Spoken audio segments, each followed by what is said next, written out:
வெண்பால் கொண்ட சிறுதீவு கால் கொண்டு நடமாடும் நீதான் என் அதிசயம்.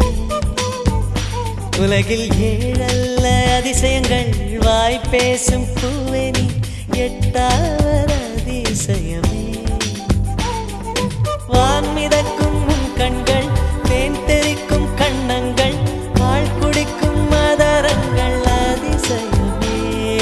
நங்கை கொண்ட விரல்கள் அதிசயமே, நகம் என்ற கிரீடம் அதிசயமே, அசையும் வளைவுகள் அதிசயமே.